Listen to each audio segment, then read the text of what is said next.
Olá, meus queridos, sejam muito bem-vindos à nossa ministração semanal. Na semana passada nós não tivemos a ministração porque eu estava um pouco gripado, acabei ficando sem voz e eu não consegui fazer a nossa ministração, nosso devocional. Mas nós estamos aqui para fechar, com chave de ouro essa nossa série, A Vinda do Reino de Deus, aonde nós estudamos Lucas capítulo 17, a partir do versículo 21 e 22, e nós viemos falando como que esse reino se manifesta segundo Jesus e quais são as promessas eternas para quem vive dentro desse reino, para quem fez a sua escolha de viver dentro do reino dos céus. Foram experiências e ministrações maravilhosas, Nós aprendemos, por exemplo, que o reino de Deus está dentro de nós. É aqui nesses versículos onde o Senhor Jesus ele revela que esse reino ele é interno, ou seja, ele está ligado à nossa alma, está ligado ao nosso espírito. E muitos foram os aprendizados que nós tiramos, que nós trouxemos em relação a essa verdade que o Senhor Jesus ele traz para nós, querido. E eu gostaria de fechar então essa ministração lendo com você alguns versículos que estão ali no finalzinho, Lucas capítulo 17, do versículo 33 ao versículo 36. E lá está escrito assim: qualquer que procurar salvar a sua vida, perdê-la-á, e qualquer que a perder, salvá-la-á. Digo-vos que naquela noite estarão dois numa cama, um será tomado e outro será deixado. Duas estarão juntas moendo, uma será tomada e outra será deixada. Dois estarão no campo, um será tomado e o outro será deixado. Então Jesus ele termina essa fala dele, sobre a vinda do reino de Deus, falando sobre como será a segunda vinda dele, o que acontecerá naquele dia, quando ele retornar para buscar o seu povo. E dentro dessa proposta que ele traz, ele então fala o que acontecerá com as pessoas que estiverem naquele momento, estiverem naquele momento vivendo aqui nessa terra. Como que vai acontecer, queridos? Então ele está falando sobre algo futuro que vai acontecer com a segunda vinda, com a sua segunda vinda, quando o Senhor ele resolver colocar um ponto final em tudo aquilo que está acontecendo, em toda a existência física como ela é hoje. Então ele vai voltar, essa é uma promessa que ele nos fez, e quando acontecer isso, ele então insere essas verdades de que dois estarão numa cama, um será tomado, o outro deixado. Duas estarão moendo, ou seja, trabalhando, um será tomado e outro deixado. Dois estarão no campo, ou seja, estarão trabalhando, e um será tomado e o outro então será deixado. Essa é uma grande advertência para os nossos corações, que permitimos que o reino do céu se manifestasse dentro de nós. O fato de nós termos permitido que o Senhor manifeste o seu reino dentro de nós, nos encaixa no versículo 33. Qualquer que procurar salvar a sua vida, perdê-la-á, e qualquer que a perder, salva-la-á. Ele está falando que aquele que preferir mais a vida de Jesus, aquele que escolher viver dentro do reino dos céus, esse será essa pessoa que será tomada nos diversos locais aonde ela está. E aquele que escolheu essa vida, é essa pessoa que será, essa vida física que eu digo, é essa pessoa que será deixada, queridos, que será deixada então para viver como ela escolheu, o fruto do seu livre arbítrio. Ela terá que colher em sua forma máxima, ou seja, dentro da eternidade. Essa advertência que o Senhor nos traz, ela nos ajuda, querido, a nós trazermos alguns entendimentos especiais ao nosso coração. Primeiro, que a nossa diferença não é externa. Não adianta a gente ficar se amarrando a sistemas, a costumes, a tradições, a forma de se vestir, a forma de falar, porque tudo aquilo que é externo não significa necessariamente que está ligado a Deus. O compromisso que o Senhor tem conosco é um compromisso de amor que está implícito na nossa alma, está dentro de nós, está dentro do nosso coração.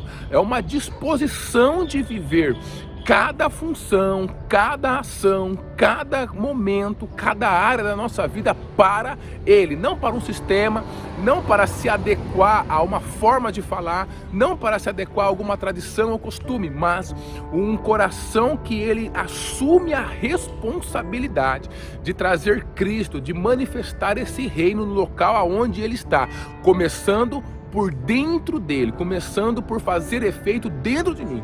Tudo aquilo que eu falo de Jesus, querido, para as pessoas, tudo aquilo que eu leio sobre Jesus, que eu divulgo sobre Jesus, se não fizer efeito primeiro dentro do meu coração, dentro da minha alma, essa palavra que eu estou dizendo não tem sentido. E o Senhor, ele deixa bem claro aqui, porque você percebe que 2 estarão na cama, 2 estarão moendo, 2 estarão no campo, ou seja, qualquer tipo de função que esteja acontecendo no mundo externo, qualquer tipo de costume, de tradição, não diz respeito à manifestação do reino dos céus, porque essas pessoas que o Senhor dá o exemplo aqui, elas estão dentro do mesmo local, elas estão fazendo a mesma função, elas estão compartilhando o mesmo ambiente. Então você percebe que externamente essas pessoas não têm diferença nenhuma. Então por que uma é levada e a outra é deixada? Porque dentro de uma dessas pessoas o reino está fazendo sentido. Uma das coisas, querido, que nós temos que quebrar de como paradigma e barreira dentro do nosso coração é o fato de que o reino dos céus, ele precisa fazer sentido, um sentido consciente dentro do nosso coração. Nós precisamos ver, e foi para isso que o Senhor, ele manifestou o seu reino, e ele fez essa manifestação ser completa através da sua morte e ressurreição. Ali na cruz do Calvário, ele abriu as portas desse reino para nós, para que esse reino, querido, fosse uma constante em nossa vida, para que a partir de Jesus nós possamos tomar as nossas decisões, viver a nossa vida, viver todos os momentos, todas as áreas, seja ganhando, seja perdendo, não importa, mas viver dentro do reino, para esse reino, para o reino do Filho do seu amor, né, como diz a palavra do Senhor, ou seja, para Jesus. E quando nós não temos essa consciência, quando nós procuramos nos adequar a apenas normas externas, normas institucionais, simplesmente aquilo que é material, aquilo que é imposto muitas vezes por homens que têm segundas intenções, nós acabamos então sendo esse que é deixado aqui na palavra de Deus. Por quê?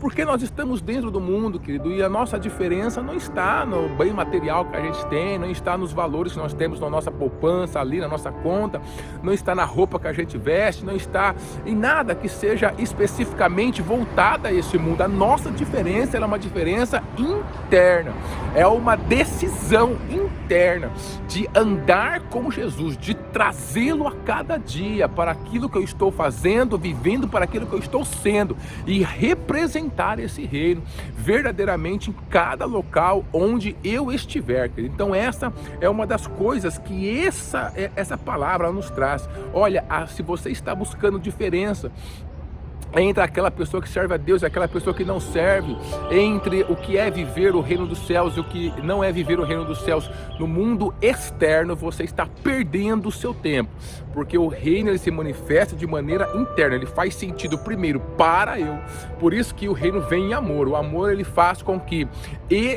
ele em si faça sentido primeiro para a pessoa amada, e aí essa pessoa amada então se levanta para dar uma resposta de amor, querido. Ele nos ajuda a entender também que a salvação é algo individual, não é coletivo. A igreja, sim, ela é coletiva, é o corpo de Cristo, é a família de Deus, é a noiva do Senhor, mas a salvação, ela é individual. Você percebe que estão 2 na mesma cama, estão 2 trabalhando, estão 2 ali no campo trabalhando também, e essas pessoas muito provavelmente conversaram sobre o reino dos céus, porque não tem um cristão que é cristão de verdade, que é esse que vai morar no céu, que aonde ele está, de alguma forma ele não encontra um caminho para começar a falar de Deus.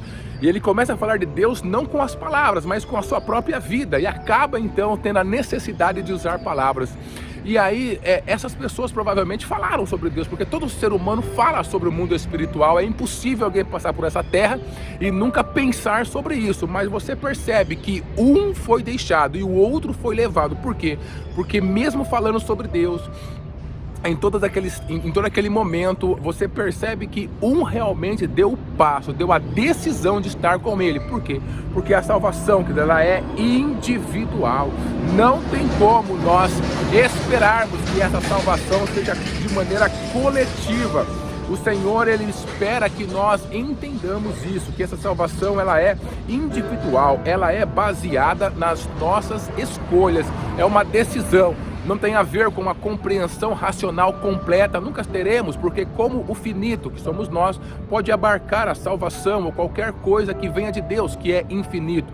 Não, não é entendendo completamente, também não é simplesmente nas nossas emoções, mas é na nossa fé, uma decisão que você faz do seu coração de, diante de testemunhas, fazer uma oração de confissão, convidando Jesus para morar no seu coração, para escrever o seu nome no livro da vida, para perdoar os seus pecados, e declarando que você não pode viver sem Ele, convidando o Espírito Santo para moldar a sua vida, para viver com você. Então essa é a proposta de Deus.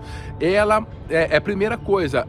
O reino dos céus, ele se manifesta de maneira interna, então não tem nada a ver com aquilo que é externo. Em segundo, viver o reino dos céus para ir um dia morar com o Senhor Jesus, como é a promessa que Ele tem para nós, é algo individual, que diz respeito a você e Deus, e mais ninguém. E por isso nós temos que tomar essa decisão, porque naquele grande dia nós não vamos poder colocar a culpa em ninguém, transferir a responsabilidade para ninguém, porque Deus nos trouxe à existência para nós vivermos uma história individual com Ele. Ele tem uma história escrita individual. Agora, a pessoa tem que escolher se prefere viver a história construída pela sua mente, pelo inimigo, por aquilo que o mundo está falando, pela sua carne, ou viver a história que Deus já escreveu para ele, como diz o Salmo 139. Por isso, esse entendimento tem que ficar dentro dos nossos corações. Uma outra coisa que esse texto nos ensina é que o compromisso de Deus não é com aquilo que é aparente. Deus não se importa com a aparência, querido. É isso que nós temos que entender. Deus, Ele olha e vive, e Ele entra em contato pelo nosso coração. É no coração, ou seja, na nossa decisão, realmente onde Deus, Ele está presente, onde Ele se manifesta em nossas vidas. Ele não vê a aparência, mas sim o coração, queridos. E nós temos, nesse nosso mundo, cada dia mais as pessoas andando pela coletividade, por aquilo que as pessoas falam, que os grupos de referência falam. Então as pessoas estão o tempo todo tentando se amoldar, seja em qualquer sentido que for, a forma de falar, a forma de pensar, a forma de resolver as coisas, a forma de se vestir, em todos os sentidos, a forma de gastar o seu dinheiro, em todos os sentidos ele tenta se adequar àquele grupo de referência onde ele está. Mas nós percebemos que por esse versículo, onde um é deixado, o outro ele é levado, em todos os sentidos e exemplos que o Senhor Jesus está dando aqui, essas pessoas conviviam dentro do mesmo grupo de referência, mas um tinha o coração voltado para Deus, enquanto o outro preferiu viver as funções dessa terra. Então Deus, ele não vê a aparência, ele vê o coração, que nós podemos esconder de todas as pessoas, inclusive de nós mesmos, mas nunca nós enganaremos ou esconderemos alguma coisa de Deus. E para nós terminarmos, uma outra coisa que o Senhor ensina, que eu venho falando há bastante tempo: não viva exclusivamente para o mundo físico, esse mundo transitório, esse mundo passageiro. Esse mundo está passando, a sua vida está passando. Eu sinto muito te falar, mas a cada dia você não fica mais novo, querido. Você está caminhando para o fim da vida física, como todos nós, e isso não tem problema, porque nós somos seres espirituais, estamos de passagem nessa terra e estamos indo em direção à nossa pátria celestial. Nós não vamos deixar o nosso lar para ir para o céu. Na verdade, nós iremos para o nosso lar, que é o céu. E todo cristão verdadeiro, ele anseia por esse momento de encontrar com Deus e ver o Senhor Jesus face a face, aquele que ele amou por toda a sua vida. Então perceba que aquelas pessoas, que o Senhor dá o exemplo aqui, que estavam na mesma cama, e um é deixado e o outro é levado, que estão moendo, ou seja, trabalhando, um é deixado, o outro é levado no campo, a mesma coisa. Você percebe que uma dessas pessoas, ela estava vigilante quanto à sua salvação. Ela estava ali moendo, ela estava ali deitada na cama, ela estava ali no campo trabalhando, fazendo uma coisa, fazendo outra, mas ela nunca deixou de pensar, de viver, de trazer à tona o reino do céu de maneira conscientemente, ou seja, o foco dela não era exclusivamente absorvido, impregnado pelo mundo físico, material, transitório. Esse mundo que vai acabar está se acabando. Muito pelo contrário, ela vivia aqui, mas com a sua mente ligada de que acima de ser um ser material, simplesmente físico, ela é um ser espiritual. Para alguém que vive com o seu foco no mundo espiritual, querido, alguém que sabe que tem uma alma espiritual, que tem uma alma eterna, tomando essa decisão que você está tomando, tomando essa ação que você está tomando, essa ação que você está tomando tem uma correspondência no mundo eterno. Então alguém que tem essa visão, que tem essa estrutura estabelecida dentro dele, é alguém que está sempre alerta, está vigilante, esperando realmente o dia da volta do Senhor Jesus Cristo. É alguém que pode vencer o mundo, porque volto a dizer, muitas das respostas que nós procuramos não estão nessa terra, não estão nesse plano existencial. Por isso que as pessoas, olhando apenas por esse mundo físico, estão se dobrando, as depressões da alma, tantas coisas horríveis. Por quê? Tantas doenças, porque a resposta não está aqui, não adianta procurar. Nós somos seres espirituais e precisa vir do eterno as respostas que nós precisamos para a nossa vida, essa resposta que realmente é completa, essa força que é completa, que vem de Deus para nós. Então nós percebemos, uma pessoa ela sabia que ela estava aqui, porque ela estava deitada numa cama, ela estava trabalhando também, todo mundo tem que trabalhar, a gente estava no campo, normal, ela estava vivendo, mas o seu foco estava no mundo espiritual. Essa foi levada, ela estava ligada. Agora a outra pessoa, ela deixou-se ser absorvida apenas por esse plano. É o maior erro que nós cometemos, querido. Todos nós cometemos pecado, todos nós erramos, todos nós temos que tratar alguma coisa dentro de nós. Isso é do ser humano. Isso faz parte da vida. No mundo tereis aflições, todos nós temos adversidades, mas tem uma coisa: nós temos a escolha de, dentro do local onde nós estamos, do ambiente, da vida, do momento onde nós estamos, deixar que esse mundo ele absorva 100% da nossa atenção, ou regermos, fazermos a gestão, a administração dessa vida com base na vida lá de cima, na vida onde nosso Deus se manifesta, nosso Pai maravilhoso e bendito se manifesta, o mundo eterno, esse reino que Ele vem trazer para nós. Essa pessoa que ela sobe, que ela é levada, é uma pessoa que ela viveu nessa terra, mas trazendo a verdade do mundo eterno, a partir do mundo eterno, para aquilo que ela estava vivendo. Então ela estava preparada, enquanto aquele que foi absorvido por essa terra completamente, viveu num desespero total e acabou a sua vida em um desespero maior ainda. Então, queridos, olha para esse texto que a gente está ministrando hoje. Quem você quer ser no final, quando Jesus ele for nos levar embora? Quem você quer ser? Você quer ser esse que vai ficar deitado enquanto o outro é levado? Você quer ser esse que estava lá trabalhando junto e um é levado e o outro? Você quer ser aquele que fica no campo, aquele que fica no trabalho, aquele que fica em casa, aquele que fica nos locais onde você está? Não, querido, deseje do fundo da sua alma ser este que será levado por Deus para de volta ao seu verdadeiro lar, viver ao lado do nosso Senhor para toda a eternidade, querido. Esse é o reino e ele está se manifestando, ele está entre nós, e um dia ele terá esse cumprimento completo e realizado em nossas vidas. Deus abençoe a sua semana, abençoe a sua família, abençoe a sua vida.